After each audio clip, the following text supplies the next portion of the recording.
మార్గాల్లో ఖాళీ చేస్తే అయిపోయేది కదా, ఇదేంది అని వారు మాట్లాడుతూ మేము వాస్తవాలే మాట్లాడతాం, మాదంతా విన్న తర్వాత మీరు చెప్పండి అన్నారు. నేను సైలెంట్ కూర్చొని రాసుకుంటున్నాను.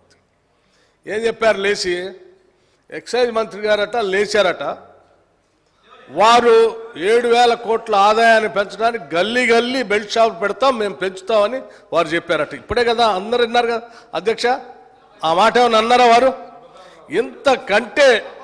ఇంతకంటే అన్యాయంగా ఉన్నది లేనట్టు లేనిది ఉన్నట్టు ఈ రాష్ట్ర ప్రజలకు భ్రమలు కల్పించి 10 ఏళ్ళు రాష్ట్రాన్ని సర్వనాశనం చేశారు. ఇప్పుడు మళ్ళీ మొదలుపెట్టారు. 5 నిమిషాల్లోనే భ్రమలు కల్పించడానికి ప్రయత్నం చేస్తున్నారు. ఇది ఎక్కడ అన్యాయం అధ్యక్ష?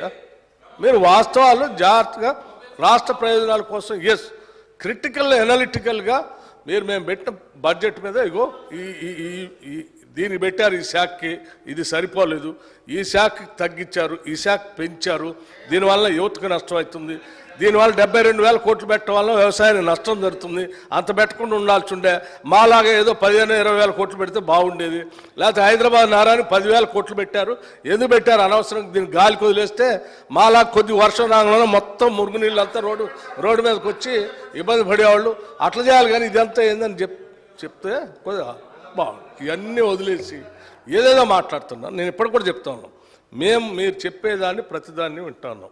అసలు మేము ఏమనుకున్నాము, ఇంత బాగా బడ్జెట్ పెట్టాము, సరే ఈ బడ్జెట్ మీద నిన్న వారు బడ్జెట్ వినడానికి వచ్చారు కదా, ఎల్ఓపి గారు వచ్చారు కదా, వాళ్ళు వచ్చి ఏమైనా మాట్లాడతారేమో, ఏమైనా ఉంటే విని సమాధానం చెప్దాం అనుకున్నాం. వారు రాలేదు.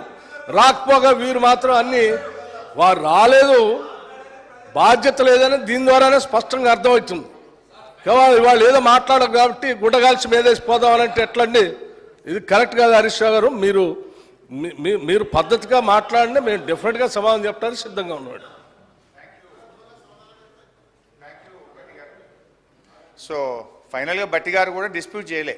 ఒక విషయంలో మాత్రం ఎక్సైజ్ మంత్రి గారైనా ఉప ముఖ్యమంత్రి గారైనా 7,200 కోట్లు ఈ గత సంవత్సరం కంటే ఈ సంవత్సరం 7,200 కోట్ల రూపాయలు. సార్ మేము మళ్ళీ చెప్తా ఉన్నాను సార్, ఇట్లా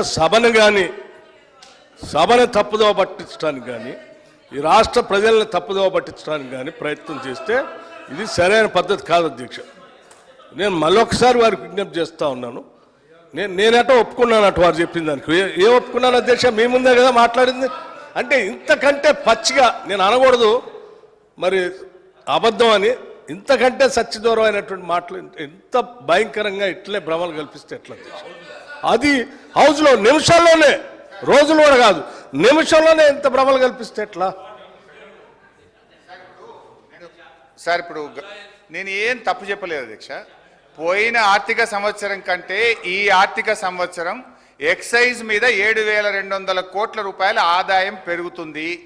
ఈ సంవత్సరం 42,000 కోట్ల రూపాయలు ఎక్సైజ్ మీద మేము ఆదాయం తెచ్చుకుంటామని బడ్జెట్లో పెట్టారా లేదా బట్టి గారిని చెప్పమనండి.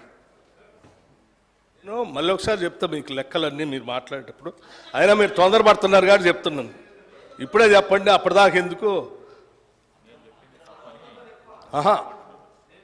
ఎక్సైజ్లో మేము ఆక్షన్ పెట్టాము గత సంవత్సరం, అందుకే మాకు ఆదాయం పెరిగింది. ఈ సంవత్సరం కదా పెట్టాల్సింది, నిజమే.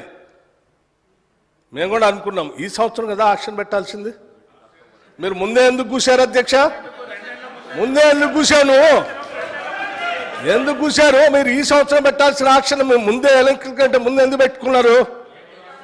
అంటే ఏదో దాంట్లో ఎంత దొరికితే అంత దోసుకుందాం అనే ఆలోచన మీది, అది తప్ప ఇంకోట. రెండోది నేను ఇంకోటి చెప్తున్నా. ఏంటి అధ్యక్ష?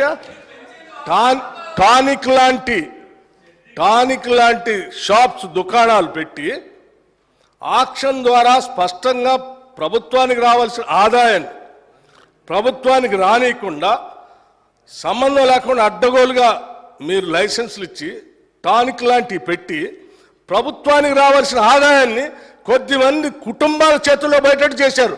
అటువంటి దాన్ని మేము పోనీయం. ఆ ఆదాయం అంతా రాష్ట్రానికి వచ్చేటట్టే చేస్తాం. అటువంటి వ్యక్తుల చేతుల్లోకి రాష్ట్ర ఖజానాన్ని పోనీయకుండా మేము జాగ్రత్త కాపాడుతాం. ఆ లెక్కలు కూడా చెప్తాను. మీరు తొందరపడుతున్నారు కాబట్టి ముందే చెప్పాను, ఇంకా ఉంది దాని గురించి అన్ని చెప్తాను. మీరు విన్నారు, ఈ సభను వింటున్న ప్రజలు, చూస్తున్న ప్రజలు కూడా విన్నారు. నేను చెప్పిన 42,000 కోట్లు ఎక్సైజ్ మీద ఆదాయం పెంచుకుంటున్నారు, గత సంవత్సరం కంటే 7,200 కోట్లు పెంచుతున్నారు అనే దాన్ని డిస్ప్యూట్ చేయలేదు. నేను చెప్పింది నిజం. అయితే వారు కొన్ని స్వీపింగ్ రిమార్క్స్ చేసినారు. మేము ఏదైనా తప్పు చేస్తే మీరు ప్రభుత్వంలో ఉన్నారు, ఎంక్వైరీ వేయండి, చర్యలు తీసుకోండి, వీఆర్ ఎట్ లిబర్టీ. కానీ బాధ కలిగే అంశం ఏంటంటే గౌరవనీయులైన